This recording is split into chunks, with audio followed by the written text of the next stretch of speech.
presentar a un hombre que, como dice las cosas esas que se dicen ahora, no necesita presentación, ¿eh? O como diría un político bastante inculto de nuestra tierra, dice es impresentable, quería decir el hombre, otras cosas dice impresentable. No es así, no es así. Por hacerle Es gracia. muy presentable, y don Andrés Gómez Mora, yo tengo aquí todos los folios que podía tener, pero vamos, lo he resumido un poco. Nació en un año histórico triste, que es el año 36, en Mora, casado, padre de 4 hijos y abuelo de 6 nietos, que le da más alegría a los nietos que a los hijos. Es un agricultor olivarero de toda la vida, de muchas generaciones. Es el presidente de la cooperativa de Nuestra Señora de la Antigua desde el 76. Yo estuve en un acto precioso que se celebró hace poco tiempo. Ha sido todo, y lo es, en la Caja Rural de Toledo y hoy Caja Rural de Castilla-La Mancha.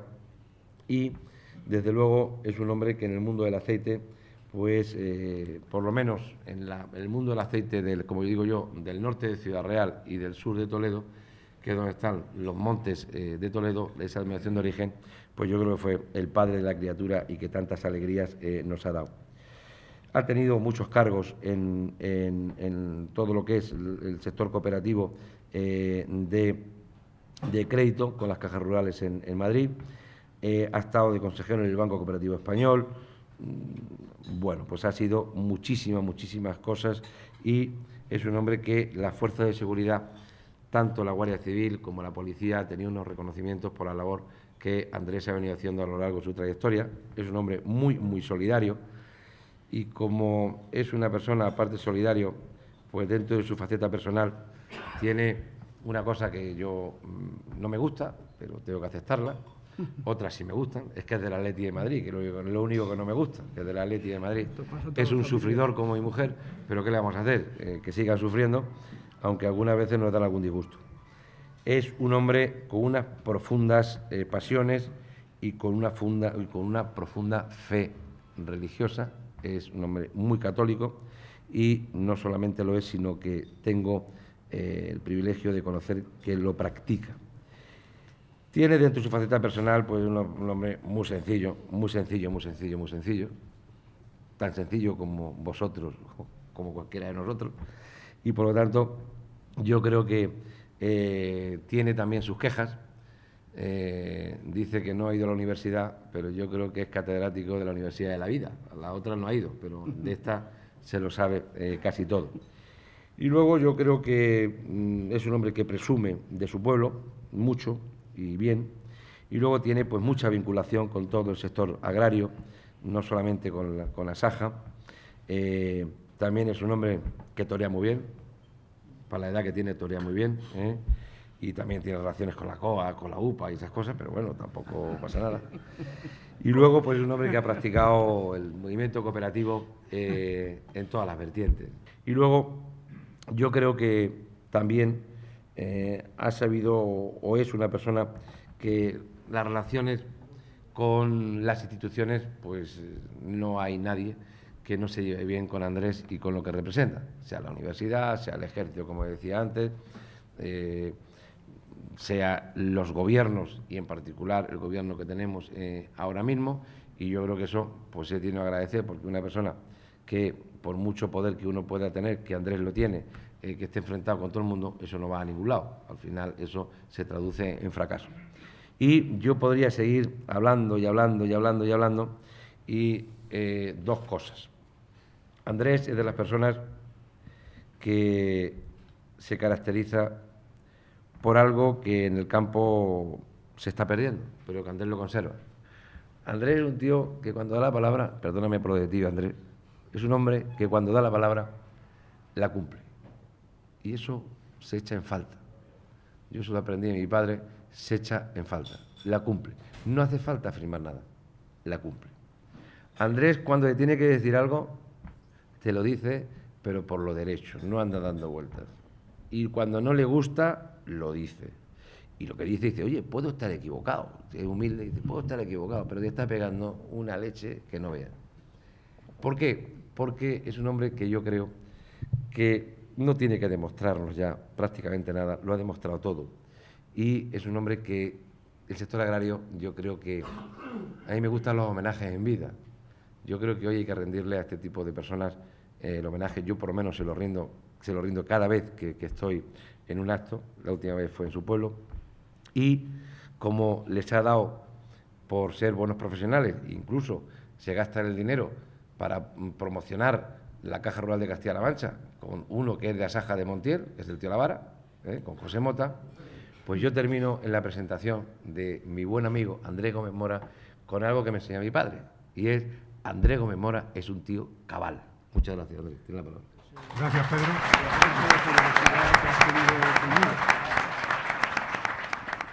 Yo te agradezco, ya lo has dicho tú, soy una persona de fe y yo creo que tú, si no subes al cielo por lo que acabas de decir hoy, desde luego, llamando a las puertas y hablando con... Seguramente al final le convencerías a San Pedro, pues si había alguna cosilla por ahí que no era permitida así de entrada.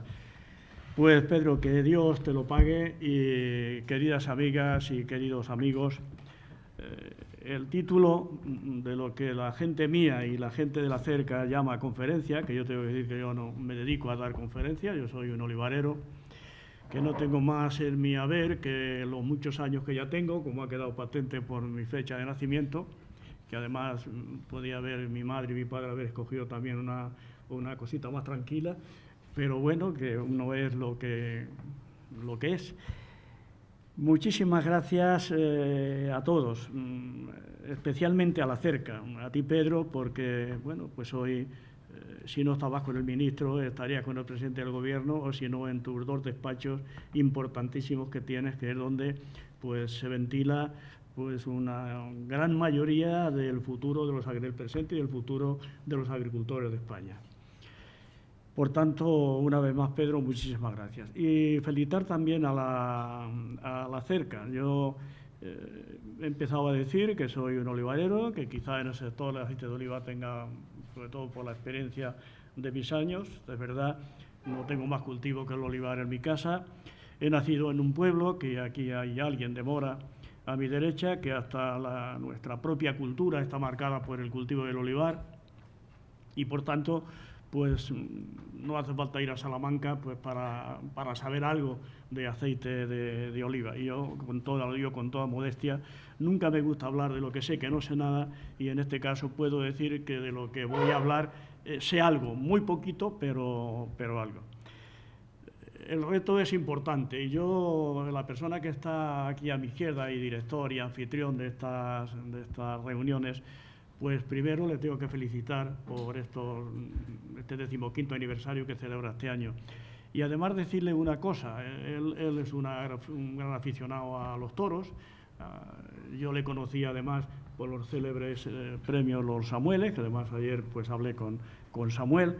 Y antes de empezar, pues esto que la gente mía y vosotros habéis llamado conferencia, pues le voy a recordar una célebre frase, parece que además rigurosamente cierta, porque saben ustedes que todo lo que se dice que se ha dicho no es cierto. Parece que esto es rigurosamente cierta, que en la Plaza de las Ventas, en una de las tardes de gloria de Juan Belmonte, pues un espectador, él ya tenía muchas dificultades para moverse, porque además Juan Belmonte, incluso de joven, tuvo problemas de movilidad, porque, lo digo con todo cariño, tenía los pies planos y era una persona que se movía con dificultad. Pero ya cuando prácticamente estaba tullido, hizo una faena memorable, y un señor, un espectador, dijo: eres el más grande, Juan, solo te falta que mueras en la arena de una plaza de toros. Y él, con la torpeza que tenía, se volvió y dijo: se hará lo que se pueda. Por tanto, pues eso, querido Manuel, voy a intentar yo esta mañana. Bien. Pero no tengo por qué ocultar que, aparte de la gran responsabilidad y del agradecimiento que he hecho, que además le sumo a los que, y perdonadme que os tutee, a los que estáis aquí, que para nosotros es un honor, primero para mí a nivel personal, y segundo pues para la Caja Rural de Castilla-La Mancha, a quien tengo también el honor de representar aquí esta mañana como representante legal de la misma. Hay aquí personas que han venido muy de lejos, han venido Pierolici, han venido hasta de la zona de la Jara, que además, dicho de paso, es una de las zonas de más calidad, no solo de los Montes de Toledo, sino del mundo. de menor producción, pero de más calidad. Y a todos los que habéis hecho este viaje que espero que, y de lo para mí va a ser imborrable, y os lo agradezco de todo corazón. Para hablar de un producto, como he dicho antes, en los que creemos que sabemos algo, poquito, pero al que dedicamos nuestra vida, del que vivimos, Manuel, y del que además depende pues también en gran medida nuestra familia, es decir, el sector del aceite de oliva. El título de lo que vamos a decir esta mañana, que es, como ha dicho Manuel, pilar de desarrollo y fuente de riqueza, yo me atrevería a llamarle, don Manuel, la conferencia de los papeles invertidos. Y esto puede parecer una tontería lo que acabo de decir. ¿Por qué digo lo de los papeles invertidos? Porque don Pedro Barato Triguero, una persona a la que admiro y quiero muchísimo, hubiera sido un magnífico conferenciante, y yo además, pues en mi papel de presentador, además hubiese podido ser hasta un buen presentador, pero se han invertido los papeles, querido Pedro, y bueno, porque han querido estos caballeros y algunos más, de unos culpables más que hay por aquí, y no les quiero señalar. Pues vamos a hacer lo que podamos. Y vamos a hablar de un producto estrella de nuestra región. Estrella, yo creo que los 4 productos que ha enumerado Pedro Barato antes, fundamentalmente por el importe económico para nuestra región, para la renta de nuestra región, el vino y el aceite. El aceite es un producto estrella en nuestra región, no en balde somos la segunda comunidad productora de aceite de oliva de España, con una producción, como ha dicho Pedro, en torno al 10%, pero que no se refleja eso porque prácticamente somos el doble el número en superficie de olivar en Castilla-La Mancha. Es que luego pues no cuadran las cifras entre producción y superficie de olivar, porque en superficie de olivar pues tenemos prácticamente el 20% de la superficie de olivar en España, exactamente el 19,4 si mi memoria no me falla. Muy lejos, como es natural, del 52 y pico que tiene Andalucía, pero muy lejos también de nuestro inmediata seguidor, que es Extremadura, con poco más de la mitad de nuestra superficie de olivar. Baja esa producción hasta el 10%, como ha dicho Pedro, respecto a la producción nacional, porque lógicamente pues el olivar andaluz es mucho olivar y las producciones de allí son mucha producción. Pero está claro que tiene una importancia, una gran importancia para la economía de Castilla-La Mancha y sobre todo para las zonas productoras de este producto. Yo he dicho siempre, y lo he dicho muchas veces y lo digo esta mañana aquí una vez más, que no hay aceite de oliva malo si se sabe elaborar, si se sabe recoger, si se moltura inmediatamente después de recogido, máximo 24 o 30 horas, pero hay unas zonas determinadas pues que diferencian las calidades de otras. Y Castilla-La Mancha, lo ha dicho Pedro también, pues tiene varias de esas zonas que producen una calidad que es equiparable a los mejores aceites del mundo. Pero estamos hablando de presente. Yo creo que es mucho más importante hablar de futuro. No hay futuro sin presente. Creo que el presente de este sector está consolidado, pero nos queda muchísimo por hacer en este campo. Yo voy a disertar sobre 4 puntos muy concretos. Es decir, primero, tenemos que seguir apostando por la calidad, apuesta por la calidad. Segundo, también lo ha comentado Pedro, uno de los más, que no habíamos hablado de esto como es natural jamás, concentrar la oferta, lógicamente a la hora de vender, eso es fundamental. Tercero, ir a la conquista de los mercados internacionales. Los sectores hoy se salvan si logramos pues que esos mercados, sobre todo los mercados que están emergiendo con mucha fuerza, pues cuando se habla de crisis mundial no es verdad, la crisis la está padeciendo fundamentalmente Europa, pero hay muchos países que no solo no tienen crisis, sino que están viviendo los mejores años de su historia. Y hay una cuarta que posiblemente, bueno, pues hasta incluso a alguien de los que estamos aquí, con todo el derecho del mundo, pues no le puede gustar, pero que yo creo que hemos llegado a un punto, y luego hablaré de ello al final, que bueno, pues aquí o se salvan los sectores o no nos salvamos nadie. Y puede haber un momento en que la complicidad a la hora de comercializar, a la hora de emprender acciones comerciales, la complicidad, como digo, entre el sector de economía social y el sector privado puede ser perfecta, desde mi punto de vista, puedo estar equivocado, pero yo digo en lo que creo, pues puede ser también explicable y puede ser hasta en algunos casos hasta conveniente. La apuesta por la calidad. Nosotros no podemos dormir en que producimos uno de los mejores aceites del mundo, que lo producimos en muchas zonas de nuestra comunidad, en todas un buen aceite, pero en muchas zonas de nuestra comunidad uno de los mejores aceites del mundo. Pero curiosamente, en el primer país productor de aceite de oliva del mundo, pero a mucha distancia de las demás, porque ahora sí que sabemos de verdad lo que no sabíamos antes, cuando siempre se ponía a Italia como primer país productor del mundo, cosa que no ha sido nunca. Ahora, pues ahora, como sabemos todo lo de todos, pues efectivamente Italia está a una diferencia abismal de España, y después de Italia, Grecia, y después los países del norte de África y algunos países que están emergiendo también como países productores. No nos podemos fiar, y parece mentira que el primer país productor de aceite de oliva del mundo, tenga dentro de los países productores un índice de consumo, uno de los índices posiblemente el más bajo de todos los países productores de aceite de oliva. Es decir, en España se produce menos por habitante y año, infinitamente menos que Grecia, y con Italia no sé exactamente cómo estamos, pero estamos muy por debajo de lo que deberíamos de estar. Y ahí hay un camino también que recorrer y un trabajo importante por hacer. Y ahí hay un trabajo importante por hacer, y yo creo que es un papel que fundamentalmente le debe corresponder, y le corresponde además por ley y de hecho a las denominaciones de origen.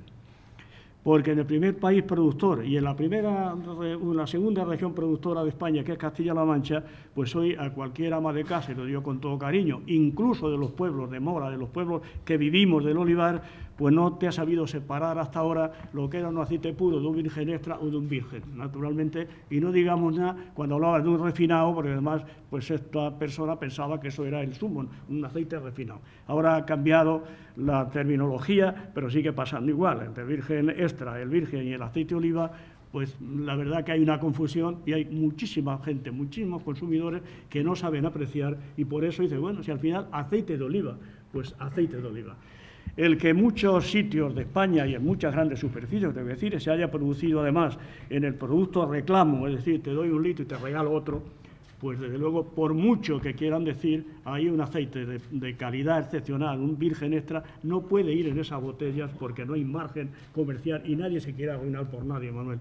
Por tanto, esa es una labor que le queda mucho por hacer a las denominaciones de origen. Empezamos a trabajar hace 14, 15 campañas con la creación de la primera denominación de origen en Castilla-La Mancha, además la primera denominación que nació al amparo del decreto 45.011, que nos obligaba además a nacer como fundación, como patronato y como fundación. Después, pues todas las que han salido, después han ido emergiendo otras denominaciones, concretamente 4 que tenemos en la actualidad: la denominación de origen del campo de Calatrava, del campo de Montiel y la denominación de la Alcarria. La denominación de origen, este es el cometido principal que deberían de hacer, y digo que deberían de hacer porque no lo estamos haciendo. Y soy presidente de una denominación de origen, aquí está su director técnico y tal. ¿Por qué no lo hacemos? Pues porque no lo hacemos, porque empezamos haciéndolo cuando teníamos presupuesto y cuando teníamos algún tipo de ayuda, y ahora pues no tenemos prácticamente nada, vamos, nada. Es verdad que es una tarea también que compete, o debía de competir al sector correspondiente, en este caso al sector productor del aceite de oliva. Pero eso es fundamental para, independientemente de la conquista, y ahora hablaré de los mercados internacionales, pues el consumo en España. En España hay muchas zonas, sobre todo en el noroeste español, que prácticamente no se conoce el aceite de oliva. Por tanto, yo creo que es importante ir a esos países que ahora denunciaré, pero también es muy importante que dominemos el consumo y los posibles consumidores en nuestro propio país.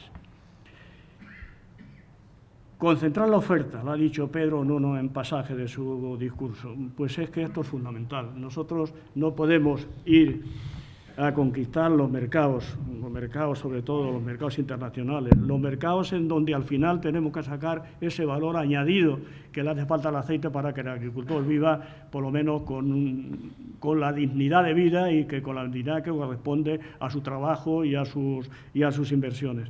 Pero ¿cómo podemos ir? Yendo con 200 cooperativas de almazaras privadas y no sé qué. Bueno, pues la cooperativa de la Antigua, como es grandecita, que al final somos muy pequeños también, pues mire usted, de esa manera, desde luego, con perdón de la palabra, no nos comemos una rosca ni nos la comeremos nunca, porque además el mundo no va por ahí. Tenemos que concentrar la oferta, y en eso pues pongo a disposición del sector también la experiencia de Óleo Toledo, que ya estamos también viendo la posibilidad del cambio de denominación, y también por Óleo Castilla-La Mancha o por otro tipo de nombre, pero siempre que lleve el nombre de la región por delante, porque nos está yendo bien y estamos empezando a hacer cosas que antes era imposible. Y estamos en la primera fase, porque la segunda fase será la fase del envasado, porque no hay ni un solo litro de aceite en el mundo que se consuma a granel. Obviamente tú lo vendes a granel, pero lo demás lo envasan. ¿Solo lo podemos hacer? Pues no lo podemos hacer, primero porque no podemos, y segundo porque ni debemos, porque lo mismo que en el vino, Pedro, y tú sabes de eso, y perdona, pues mucho, infinitamente más que yo, hay unas calidades más homogéneas, dependiendo de que haya una podredumbre o una plaga o tal. En aceite es muy difícil porque la climatología también marca en un momento determinado la calidad de los aceites que se producen.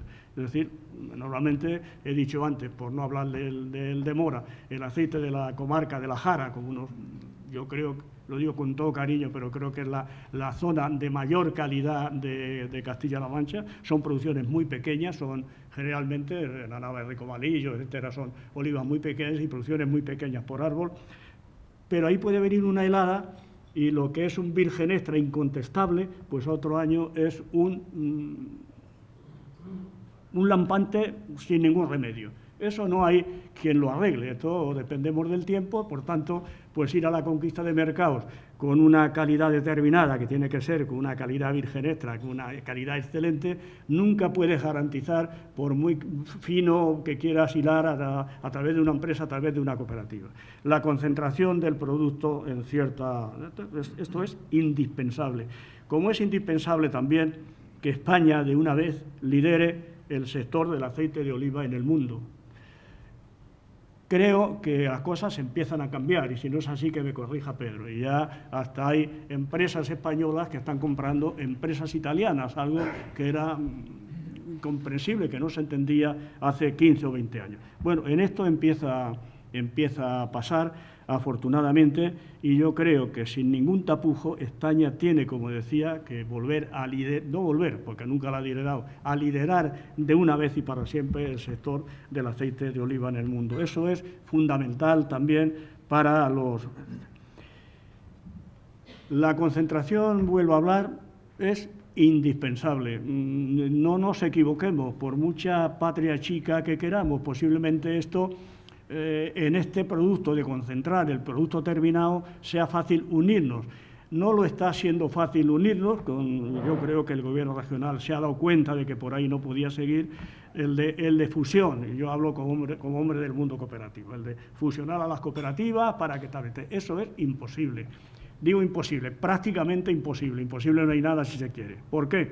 Pues porque nadie, pues un pueblo de al lado, entre comillas, las rencillas que existen en muchos pueblos, pues mi aceite es mejor que el de este mejor que el del pueblo de al lado, y además unificar la producción, eliminando almazaras, sobre todo cooperativas, pues en muchos casos puede dar el caso perfectamente de que eliminas la única industria que hay en un pueblo, la única, en muchos de los pueblos.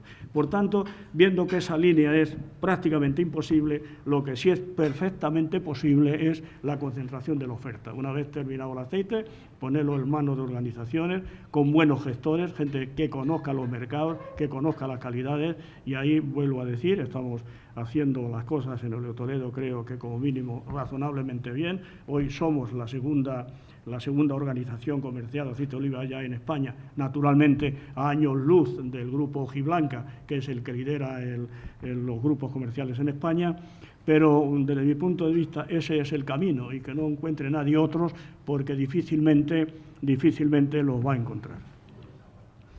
Y tercero, y esto sí que es fundamental, es la conquista de los mercados internacionales. Hoy lo vemos en el vino, lo vemos en cualquier producto, en el ganado, nos hablaba Pedro ahora de lo que son legumbres y tal, pues yo me alegro muchísimo. Si la exportación funciona, sacamos adelante nuestros proyectos de comercialización de nuestros sectores. Hoy dependemos de nuestra exportación, y de la exportación fundamental para lograr, como decía antes, ese valor añadido que el mercado interior nunca nos le va a dar. Tengo que decir que ha bastado que ha bastado en España solo el anuncio de que el aceite iba a subir porque no había cosecha, cosa que todavía no ha hecho, para que se nos caiga el consumo interno, el consumo del ama de casa, el consumo en España, se nos caiga además de una manera de cierta consideración. Pero solo ha basado, no ya que suban los aceites, solo ha bastado casi prácticamente, porque hombre, algo han subido, pero muy poco, el anuncio de que los aceites iban a subir con motivo de que no había cosecha. Por tanto, sin descuidar lo que yo he dicho antes, de estas zonas de España que prácticamente no conocen el aceite, sin descuidar que tenemos que consumir más aceite a través de la información, sobre todo una información veraz de lo que se consume, la conquista de estos mercados que están emergiendo económicamente con una fuerza casi incomprensible, con unos desajustes importantes en sus economías, todo hay que decirlo. Países que están emergiendo y con una del 8%, incluso con el 9%, dice que China este año rozará, aunque se ha ralentizado un poquito también el tema allí, Brasil, India, incluso Argentina, con unos desajustes, como decía, en la contabilidad de sus estados importantes, porque la inflación se le dispara o tal, pero al final el aumento, el nivel de vida, pues eso está ahí. Y la gente ha descubierto, se está empezando a descubrir el consumo del aceite de oliva y naturalmente estos países van a apostar por un mayor consumo de una forma importante en los próximos años. No nos podemos olvidar tampoco de Estados Unidos. Estados Unidos no es que esté emergiendo económicamente, que ya emergió económicamente como primera potencia mundial hace muchos años y será durante muchos años, digan lo que digan, pero sí están emergiendo también como consumidores. Y cuando conquistemos estos mercados, tampoco podremos olvidar que cuando la gente en estos países, naturalmente que tendrá que romper incluso lazos de cultura, porque no tienen cultura consumidora de aceite de oliva, una ama de casa hindú de la India, pues háblale que su producto básico, igual que es aquí las patatas, son las cebollas allí, pues esto va a ser pero cuando lo conozcan, desde luego, pues se va a ver, y ahora se ve incluso en este país que acabo de mencionar, como en los pocos años que llevan conociendo el aceite de oliva, todavía están en niveles muy bajos, pero con una subida de prácticamente el 50% cada campaña. Bajar la guardia nunca, porque ¿qué nos puede pasar? Nos puede pasar que según emergen como posibles, como potenciales compradores, consumidores de aceite de oliva, también por su capacidad, porque allí, pues en cualquiera de estos países, la hora de trabajo es infinitamente más barata que España, las exigencias no tienen nada que ver, laborales y fiscales y laborales no tienen nada que ver con la nuestra, pues también empiezan a emerger como posibles emergentes, pero en producción. Esto es una cosa que no tenemos que descartar y es una cosa que tampoco nos podemos dormir en los laureles. Pero sin la conquista, es decir, sin tener como meta de cara al futuro estas cuestiones, es muy difícil que queramos conseguir lo que conseguimos, porque, como decía, el aceite despierta ilusión en su consumo, ahí están los datos, los más eminentes científicos, los más eminentes expertos en medicina no paran de hacer estudios y cada estudio que hacen da la labor y presentan, y voy a referir uno a uno concretamente que se hizo hace 7 o 8 años, que concretamente se hizo en la zona en donde más aceite de oliva se consume en el mundo, que fue en el sur de la isla de Creta, pues allí al final el dictamen de estos científicos fue el dictamen de un estudio que habían tardado 2 años en hacer, que allí el bajón en enfermedades cardiovasculares era ni más ni menos que del 80% con respecto a los sitios en donde el consumo era, pues como por ejemplo España, o donde no se consumía aceite de oliva. Esto, como decía, pues la producción se va a ampliar, la producción cada vez va a ser mayor, pero la capacidad de introducción y de colocar nuestros aceites en estos mercados pues es infinita y va a ser cada vez mayor también. Pero repito, sin dormirnos en los laureles, sin decir todo está hecho, pensemos que hay cosas indispensables, por ejemplo, la apuesta por la calidad, la concentración de la oferta, que no nos creamos ni que, mire usted, y si en el pueblo del lado han dicho que el aceite es mejor que el nuestro, pues mejor para ellos, pero unámonos, porque si no, con perdón de la frase, no nos vamos a comer una rosca, porque los demás, y sobre todo estos países, como decía, que emergen con una capacidad económica inmensa, no se van a estar parados, porque a cualquiera, y ya se están haciendo incluso en China experimentos con plantaciones, de olivares, no digamos en Estados Unidos. Yo ahí le ponía a Pedro antes un ejemplo que no tiene nada que ver, que es con el sector del vino. ¿Cuándo han empezado los problemas graves este año en el vino? Digo problemas graves, ojalá no lleguen a esa palabra de gravedad, pero problemas que hay, Pedro. Cuando han empezado las vendimias en Chile y en Argentina. De antes ni sabíamos nadie que se producía vino, porque producían 4 botellas de vino en Chile o en Argentina. Sin embargo, eso ahora condiciona y ha condicionado el sector del vino y le va a condicionar de cara al futuro. Pues lo mismo va a pasar en el aceite. ¿Qué ventaja tiene el aceite? Pues hombre, que el aceite, si te sobra un año, lo puedes guardar, que la oliva tiene una capacidad de regulación propia, es decir, difícilmente una oliva, a diferencia de la viña, tiene 2 cosechas grandes seguidas, nunca se da, y eso también es un elemento de regulación del mercado, pero bueno, en eso tampoco te puedes fiar. Y hay una cuarta, y con esto termino, que yo siempre me gusta resaltar. Yo soy una persona que creo en que si los sectores se salvan, como he dicho antes, se salvan, y si no se salvan, pues ni salvamos cooperativas, ni empresa privada, ni nadie. Yo creo que las viejas, entre comillas, luchas entre cooperativa y sector privado, cuando el tema esté siempre controlado por la producción, y en este caso son controlados por las empresas de economía social, por las cooperativas, pues no sería ninguna locura de cara al futuro, cuando sea, y si no se da, pues no se da, pero contemplar pues la idea también de una colaboración sector privado, sector cooperativo. ¿Esto es una cosa nueva que se me está ocurriendo a mí? Pues no. Y le voy a poner a ustedes un ejemplo que alguno de alguno pues me ha oído en alguna ocasión,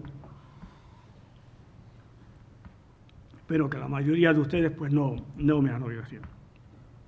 Cuando se crea, Pedro, la Unión Europea, no se crea por un capricho, ni de conquistar mercados, ni de se crea con la idea pues de que la gente que pasaba hambre en los países que la crean, fundamentalmente en Italia, pues mire usted, vamos a asegurar pues la alimentación de nuestra gente, que fue la base fundamental de que la creación de primero la Comunidad Europea del Carbón y del Acero, y después la Comunidad Europea tal y como conocemos ahora, naturalmente con 6 miembros, a diferencia de los 28 que somos ahora. Inmediatamente después, el sector cooperativo, como pasó en España durante la Guerra Civil y luego unos años después estuvo ahí dormido, empieza a emerger con fuerza. Y empieza a emerger en Italia. En Italia ha tenido un nivel de cooperativas posiblemente el más alto de Europa. Curiosamente, un movimiento cooperativo totalmente politizado. A Italia, cualquier cooperativa que ibas, ahora menos ya, pues fundamentalmente había 2 grandes partidos: el Partido Comunista, que nunca gobernó en Italia, pero que tuvo una grandísima fuerza social, y la democracia cristiana. Ir a una cooperativa, no preguntes por la cooperativa de San Lázaro o la otra o no sé qué, ¿no? Preguntaba por la cooperativa de la democracia cristiana o por la cooperativa del Partido Comunista. Y la gente lo asumía como asumen el que tú vayas a la región de Florencia, a la Toscana, y con etiquetas toscanas te digan, no, este es aceite de oliva de mora o aceite de oliva español, es decir, sin ningún rubor. A ver si alguna vez ya logramos, de luego, con ese liderazgo.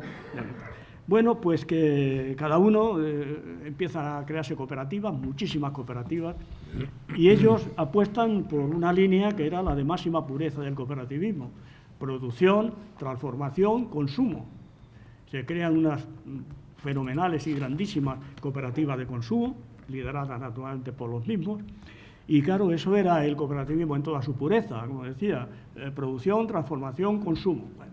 Bueno, aquello funcionó muy bien mientras había ciertas necesidades. Cuando la sociedad se fue desarrollando, pues la gente al final ya no solo quería ir al economato, que era como se llamaban estas, pues quería ir, con perdón, pues al Corte Inglés, al al otro, al SQ, a no sé cuántas. Porque sí, porque el nivel de desarrollo ya le exigía, y era producto que en eso que ellos llamaban economato, pues no había, y querían, además, decía, mira, yo ya empiezo a tener dinero y voy a comprar fuera. Y se fueron desapareciendo, no digo la totalidad, porque todavía pues hay importantes cooperativas de consumo en Italia, pero han desaparecido la inmensa mayoría. Un poco después, con un movimiento cooperativo numéricamente muy inferior al italiano, los franceses, hay inmensas cooperativas, sobre todo en la zona de Burdeos, son las que yo conozco, del vino, en Bergerac y en toda esa zona, pues ahí optan por un modelo distinto, es decir, bueno, pues en aquel momento nosotros no sabemos comercializar, sabemos producir, sabemos transformar, pues vamos a hacer convenios de colaboración, uniones mercantiles con el sector privado. La verdad que aquello todavía sobrevive, y en Italia, lo saben los expertos en vino, que yo no lo soy, pues cuando llega la vendimia, pues ahí estaba todo colocado. Y sobre todo cuando había destilación, esto a destilación, esto a lo otro, esto a algo de tal. Yo, puesto y sobre todo pensando que el mundo cada vez va a tener una mayor capacidad de producción y por tanto, por mucho que la gente consuma aceite, van a ser mayores obstáculos a la hora de vender. Es decir, tampoco es una cosa de que descarto de cara al futuro, pues la colaboración entre el sector privado y el sector de economía social. Y tengo que decir que la persona que les habla pues dejó hechos los estatutos de una entidad comercializadora con la primera empresa del país, naturalmente netamente española, y que luego pues aquello ya no se puso en marcha, pero que los estatutos se quedaron hechos. Yo creo que sobre todo pensando en que este sector merece estar innovando constantemente, que nos apostamos mucho en el futuro de este sector, pues esto tampoco sería descartable de cara al futuro. Pues queridos amigos, yo he intentado dar una visión de lo que yo creo, de lo poco que conozco el sector, creo que le conozco algo, de cómo yo creo que se deben de hacer las cosas. En cuanto a la concentración, Pedro, tengo que decir que no estoy al 100% de acuerdo en que en España solo haya un operador único de aceite de oliva, pero es una opinión personal. Si tiene que ser, que lo sea, pero es decir, creo que hay diferencias importantes entre unas regiones y otras, que bueno, pues que desde mi punto de vista no sería bueno ir al operador único, que como sabes, pues hay amigos nuestros que dicen pues sí, que al final eso es el camino. Incluso, y lo digo con todo cariño, porque además creo que está haciendo las cosas bien y sobre todo por el sector, el propio ministro de Agricultura en un momento pues como que medio lo ha sugerido.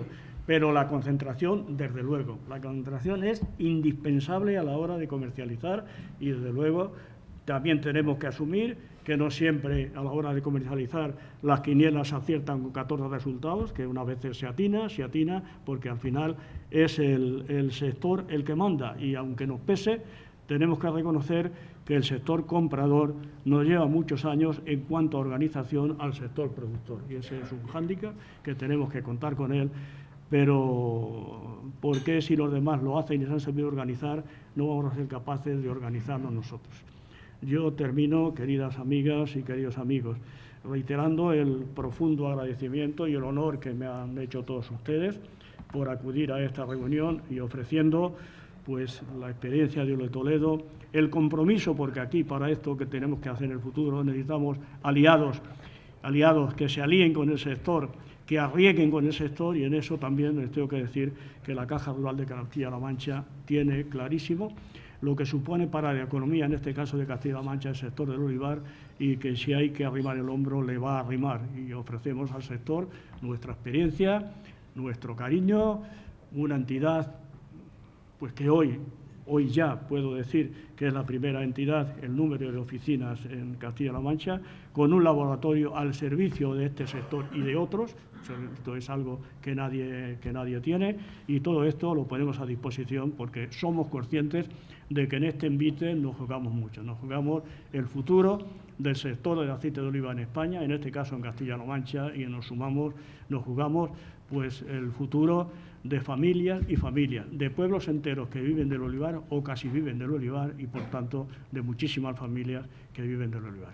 Muchísimas gracias de nuevo, Manuel, y a ti, Pedro, por el inmenso honor que me habéis hecho uno y otro, pues poder decir esto que acabo de decir, que no es ni más ni menos que la experiencia de un olivarero, de una persona que, aparte de estar hoy, que me ven ustedes aquí medio decentemente vestido, con traje y corbata, pues si estuvieran ustedes en Mora, algunas veces a las 8 de la mañana ya me verían de chuponar mis olivas o de labrar mis olivas. Y además he dicho siempre que nunca se caen los anillos por hacer estas cosas. Y yo, de luego, las he hecho, las hago y las seguiré haciendo mientras Dios, que es el que manda en todos nosotros, pues me conserva la ilusión y, por qué no decirlo, la salud de que ahora mismo disfruto.